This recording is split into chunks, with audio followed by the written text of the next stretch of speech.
Assalamualaikum.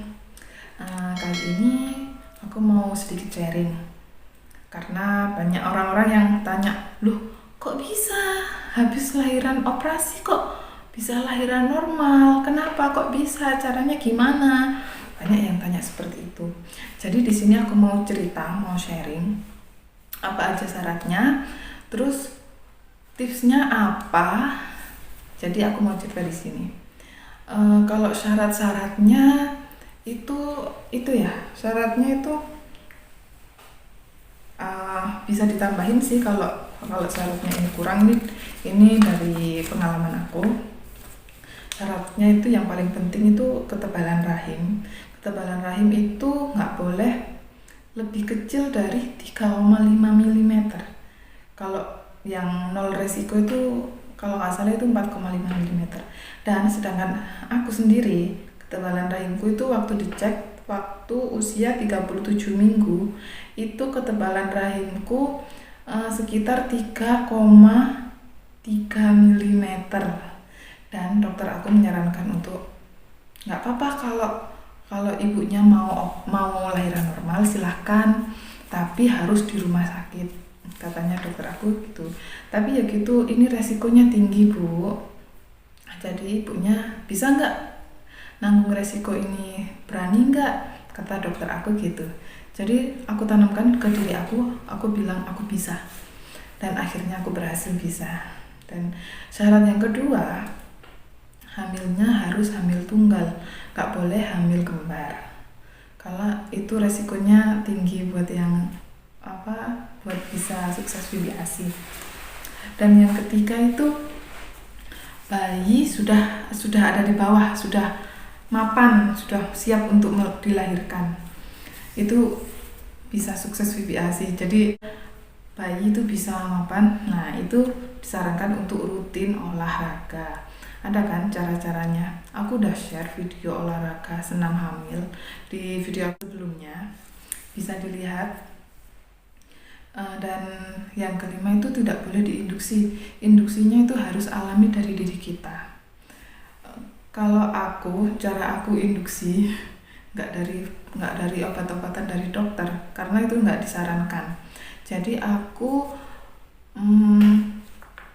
waktu hamil 39 minggu, 1 minggu sebelum HPL ya itu aku konsumsi nanas. Nanas itu 1 hari aku 5 biji, tapi yang kecil-kecil itu yang nanas yang mentah. Itu aku konsumsi tiap hari.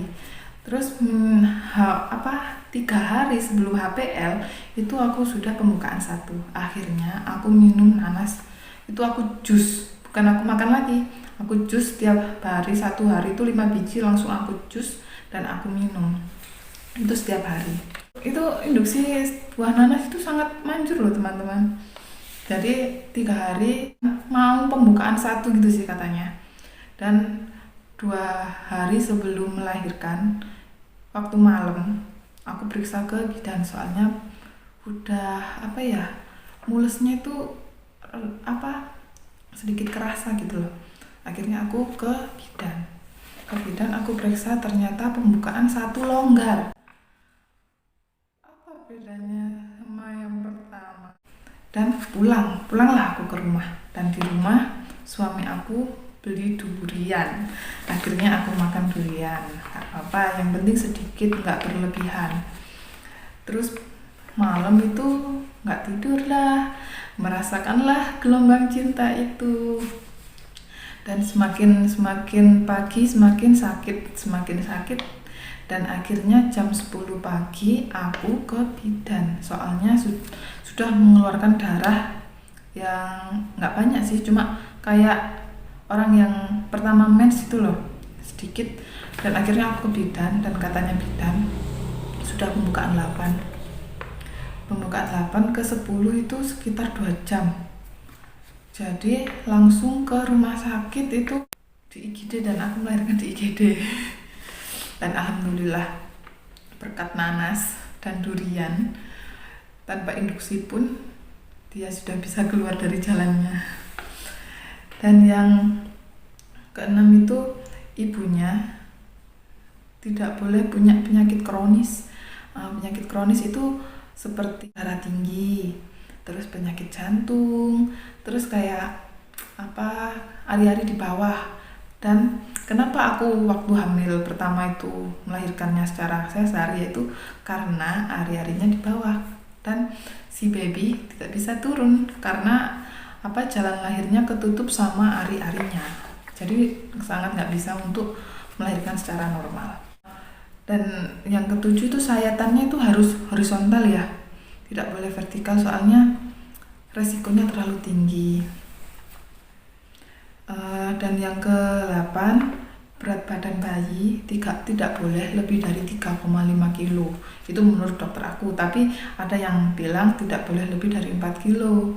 Tapi yang lebih baik itu tidak boleh lebih dari 3 kilo.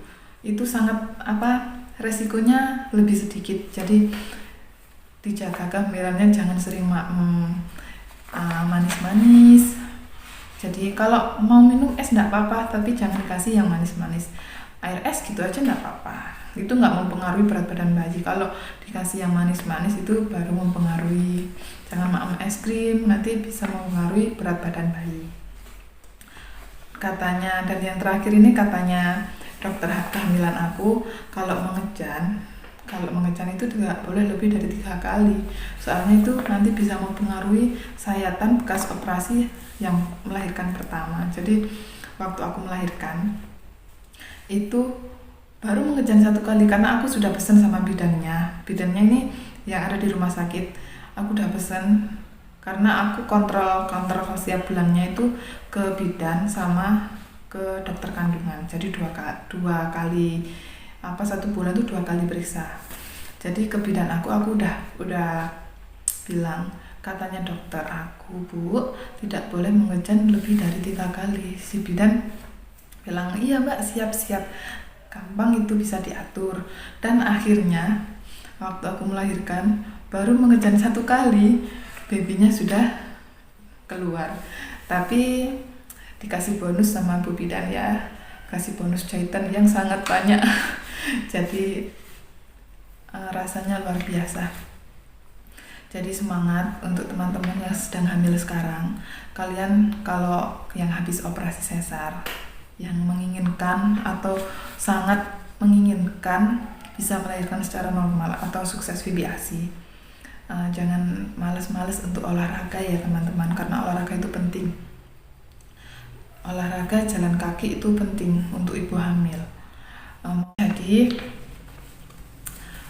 untuk ibu-ibu yang hamil, yang sedang hamil sekarang, kalian kalau mau sukses VBASI itu nomor 1 itu tekad dan niat.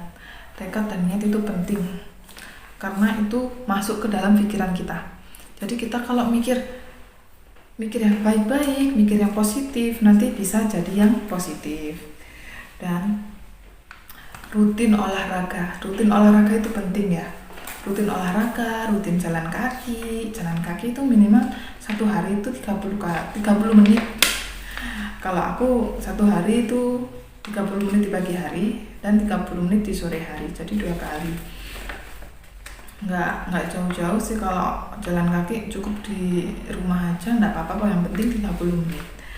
Dan habis itu rutin olahraganya senam hamil yang ringan-ringan aja, cuma rutin, jadi yang ringan tapi rutin. Dan waktu trimester ketiga aku rutinin untuk sekojam di kamar mandi aku lakukannya, dan itu minimal 50 kali. Jadi makin hamil makin tua, aku usahakan sekojamnya aku tambahin. Jadi dari 50 kali aku tambahin 5 kali, 55 kali, sampai akhirnya bisa merasakan gelombang cinta. Dan waktu gelombang cinta itu datang, udah nggak bisa sekojam lagi, udah nggak kuat jalan kaki. Jadi aku sudah nabung tuh sekojam sebelumnya. Jadi waktu gelombang cinta itu datang, sudah nggak melakukan apa-apa tuh. Iya teman-teman ya, nggak boleh diinduksi. Jadi harus alami dari diri kita. Untuk ibu-ibu yang hamil sekarang, semangat, kalian ibu-ibu hebat. Kalian bisa melahirkan secara normal atau secara sesar, itu tetap menjadi ibu yang sempurna, karena tidak ada ibu yang tidak sempurna. Ibu menginginkan hal yang terbaik buat bayinya, nggak ada ibu yang menginginkan hal yang tidak baik. Yang mau VBASI semangat, semoga sukses. Dan yang melahirkan secara sesar, semoga operasinya berjalan dengan lancar, ibu dan bayinya selamat, sehat dua-duanya, amin. Dan tetap semangat buat semua ibu yang sedang hamil sekarang. Dan seperti itulah teman-teman, kisah aku waktu melahirkan secara normal atau VBASI ku sukses. Semoga kalian yang berjuang untuk bisa VBASI bisa sukses juga. Semangat untuk semuanya. Dan kali ini aku sudahi dulu ya teman-teman. Terima kasih sudah mendengarkan cerita aku kali ini, meskipun ada sedikit membingungkan bagi kalian karena ngomongnya aku seperti ini. Jadinya maafkan aku kalau ada yang kurang-kurang atau ada yang salah, bisa dibenarkan ya ibu-ibu ya. Maaf kalau ada yang salah juga. Terima kasih. Assalamualaikum warahmatullahi wabarakatuh.